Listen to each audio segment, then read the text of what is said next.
Let's go live now to my Sky News colleague, former Labor Minister himself, Graham Richardson. Richo, this spat over the staffing situation for the Crossbench, it clearly took David Pocock and others by surprise. I was a bit surprised too, to be honest. I thought Anthony Albanese would have been seeking to be a bit more, collegiate, or maybe extend an olive branch to some of them. Far from doing that, he's cut their staff from 4 to 1. Yes, he's hardly cuddling up, is he? He's making it pretty tough for them. I mean, I think in the end, the crossbenchers will win the argument, and they'll get some more staff. But I think it's an attempt to say, well, look, money doesn't grow on trees, and we have to be careful here. We have to marshal our resources carefully, and if that means you've got to lose staff sometimes, well, that's the way it goes.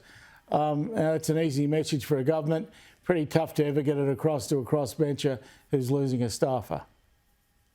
Yeah, and you would think it would be in the government's interests as well, and Labor's interests, to at least pump up the tyres of the Teal independents to an extent, because a lot of those seats, Labor would really not be in the hunt to win. The likes of, the likes of Wentworth or Kooyong or McKellar, for example. Yeah, well, I mean, I'm one who'd rather see no Teals and more Liberals, because as far as I'm concerned, I believe in the two-party system. It's produced an incredibly stable form of government in this country forever. Just think about it, how many countries have a government as stable as ours? And the answer is none. Not one in the world has a more stable system than this. So if it ain't broke, why are you fixing it?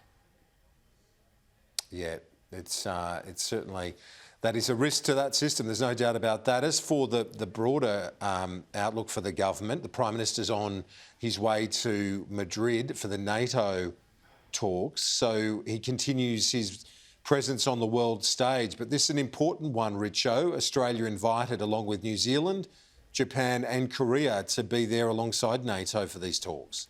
Oh yes, this matters. This is a big deal. And it's a great thing that we have been invited. It would have been crazy not to attend. I mean, I think Anthony would rather have spent more time in his first few weeks as Prime Minister here, but he's got to go where the job is, and the job right now is going to Spain. Yeah, and in that context of that, the fact that he'd probably rather be in his own bed more often, do you think that this has the potential to blow back at all, like it did to Kevin Rudd when he was known as Kevin 747 during that early period of his prime ministership? No, because Anthony's not Kevin 07. He won't get carried away with getting on a plane. He'd much prefer to be here. But this is an important meeting. I mean, I don't think even the Liberal Party could stand up and say this is the wrong thing to do. I mean, he has to go to NATO with it when he's invited. I think both sides of politics accept that. So let's just let him go and represent Australia in the fashion that he does. If we didn't get the invite, I think that'd be a problem. So having got it, you'd be crazy not to have accepted it. And Simon Birmingham actually, almost word for word, said the same, thing. The shadow foreign minister, he was endorsing his presence there, no doubt about it. Now, what's your overall read? A bit over a month now of the Labor government. Give us your overall report card. I think they've made a very good start. It's only a start, though. They can't yet claim to be a great government, but I don't see what they could have done better in the first month or so than what they've done. So as far as I'm concerned, it's I think a pretty good score. You'd give them 9 out of 10 for their first few weeks.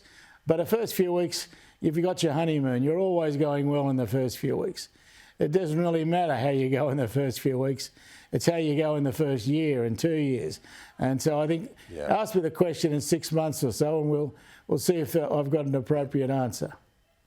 Well, by then we would have had at least 1, maybe 2 budgets by then as well. So that's when the rubber hits the road, Richo, isn't it? Yeah, sure is. Jim Chalmers has got a big job to do, and I think we're all fascinated to see how he does with it. I mean, he's been terrific in opposition. But then again, I think Tony Abbott was the best opposition leader ever. I don't think he was the best Prime Minister. Richo, great to chat as always. We'll see you next week. Good on you. Thanks, Kieran.